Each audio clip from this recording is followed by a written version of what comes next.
Video பார்த்துட்டு இருக்கும் எல்லாருக்கும் முதல்ல வணக்கம். இந்த வீடியோ நம்ம டிஸ்கஸ் பண்ண போகிறோம்னு பார்த்தீங்கன்னா, நம்ம ஏகே அவர்களோட கிளாடியேட்டர் த ப்ரெஷூயிங் ஆஃப் சேலஞ்சில் படத்தோட அனௌன்ஸ்மெண்ட்டை இப்போ வந்து ஒரு நியூ போஸ்டரோட அனௌன்ஸ் பண்ணியிருக்காங்க. இந்த அனௌன்ஸ்மெண்ட்டை பற்றி இந்த படத்தை பற்றி இந்த வீடியோ டீட்டெயிலாக டிஸ்கஸ் பண்ணுவோம். அதுக்கு மேலே நீங்கள் இந்த சேனல் புதுசாக இருந்தால் சேனல் சப்ஸ்கிரைப் பண்ணி பெல் ஐக்கனோட கிளிக் பண்ணி வச்சுக்கோங்க. வாங்க நம்ம வீடியோக்குள்ளே போகலாம். நம்ம ஏகே அவர்களும் அதே மாதிரி ஏஎல் விஜய் அவர்களும் சேர்ந்து வந்து அந்த ரேசிங்கை வந்து டாக்குமெண்ட்ரியாக வந்து படம் எடுக்க போகிறதா ஒரு தகவல் வந்து ரிலீஸ் ஆயிருந்தது. அதை முன்னிட்டு இப்போ வந்து ஒரு நியூ போஸ்டரோட அறிவிச்சிருக்காங்க. இந்த படத்துக்கு வந்து கிளாடியேட்டர்னு சொல்லிட்டு டைட்டில் வச்சுருக்காங்க. அதே மாதிரி இந்த ப்ரெஷூயிங் ஆஃப் சேலஞ்சுன்னு சொல்லிட்டு கொடுத்துருக்காங்க. சவாலை தேடின்றது தான் அதோட தமிழோட மீனிங்கு. இந்த படம் வந்து அவரோட ஃபுல் ரேசிங்கை வந்து டாக்குமெண்ட்ரியாக எடுத்திருக்காங்க.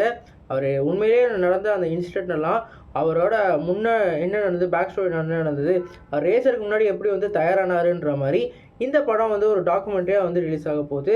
குறிப்பாக இந்த படத்துக்கு வந்து நம்ம ஜிவி பிரகாஷ் அவர்கள் மியூசிக் பண்ணியிருக்கிறதா அப்டேட் வந்து ரிலீஸ் ஆகிருக்கு. கண்டிப்பாக இந்த படம் வந்து இந்த வருஷமே வந்து ரிலீஸ் ஆக வாய்ப்பு இருக்குது. ஏன்னா எல்லா டாக்குமெண்ட்ரி ஃபிலிம்ஸும் வந்து அந்த ஷார்ட்ஸு அதே மாதிரி அந்த ரேசிங்கை பற்றி தான் வந்து மையமாக வச்சு எடுத்திருப்பாங்க.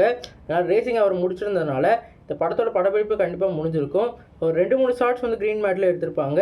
மிச்சப்படி வந்து ரியல் லொக்கேஷன்லேயே இவங்க வந்து இந்த படத்தை வந்து எடுத்துருக்கிறதா இப்போ வந்து அஃபிஷியலாக சொல்லியிருக்காங்க.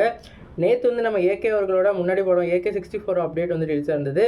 இன்றைக்கி வந்து இந்த படத்தோட அனௌன்ஸ்மெண்ட் ரிலீஸ் ஆகிறதுனால நம்ம ஏகே ஃபேன்ஸாக வேறு லெவலில் குஸ்கியாக இருக்காங்க.